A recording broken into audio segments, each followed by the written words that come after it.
લક્ષ્ય ન્યૂઝ, એક નજર, એક લક્ષ્ય. કલોલ છત્રાલના પૌરાણિક રામજી મંદિર ખાતે 3 દિવસીય પ્રાણ પ્રતિષ્ઠા મહોત્સવનો ભવ્ય પ્રારંભ. ગાંધીનગર જિલ્લાના કલોલ તાલુકાના છત્રાલ ગામના સ્થિત પૌરાણિક રામજી મંદિર ખાતે આજથી 3 દિવસીય પ્રાણ પ્રતિષ્ઠા મહોત્સવનો શુભારંભ થયો છે. મહોત્સવની શરૂઆત પ્રથમ દિવસે વિશેષ વિધિવિધાન સાથે કરવામાં આવી. પ્રથમ દિવસે યજ્ઞ પ્રવેશ, કલશ સ્થાપના અને દેવી દેવતાઓનું પૂજન અર્ચન, શુભકારી કાર્યક્રમો યોજાયા. ગામભરમાં દિવાળીના માહોલ જેવી આરતી, દીપોત્સવ, રોશની, રંગોળીઓથી ભવ્ય શોભા જોવા મળી. ગામના મુખ્ય માર્ગોથી લઈ મંદિર પરિસર સુધી સુંદર લાઇટિંગની વ્યવસ્થા કરાઈ, જેને કારણે છત્રાલ ગામમાં આધ્યાત્મિક પર્વનો માહોલ છવાયો. આવનાર ભક્તો માટે વિશાળ સ્તરે ભંડારાનું આયોજન કરવામાં આવ્યું, જેમાં દરરોજ હજારો ભક્તો લાભ લઈ શકે તે વ્યવસ્થા કરવામાં આવી. ગામના યુવક મંડળો, સેવાભાવી લોકો દ્વારા સતત સેવા આપવામાં આવી રહી છે અને પ્રથમ દિવસે જિલ્લા તાલુકામાં રાજકીય આગેવાનો, સમાજના આગેવાનો, વિવિધ સંસ્થાઓ, સ્થાનોમાંથી પધારેલ ધાર્મિક ગુરુઓ ઉપસ્થિત રહ્યા. ગુરુઓ દ્વારા વેદ મંત્રોચ્ચાર અને આશીર્વચનથી સમગ્ર પરિસરમાં પવિત્રતા છવાઈ ગઈ.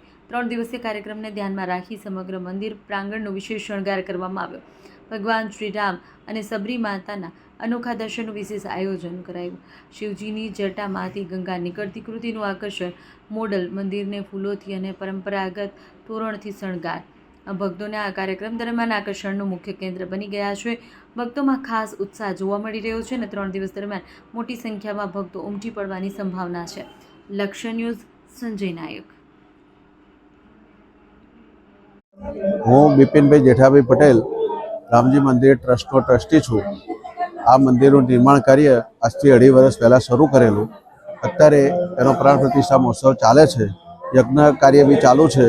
સવારે કાલિદાસ મહારાજ અને સત્યનારાયણ મંદિરના મહંત શ્રી પધારેલા.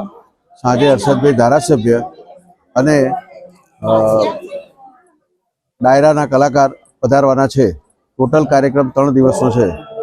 આવતીકાલે બકાજી અને મહેશભાઈ પટેલ પ્રાંતિજથી, છેલ્લા દિવસે નીતિનભાઈ પૂર્વ નાયબ મુખ્યમંત્રી પધારવાના છે અને સાંજે રીટાબેન ધારાસભ્ય તથા જિગ્નેશ કવિરાજના રાસ ગરબાનો પ્રોગ્રામ રાખેલ છે. ગામ આખું ફૂલ ઉમંગમાં, આનંદમાં છે અને ઉત્સવ માણી રહ્યું છે.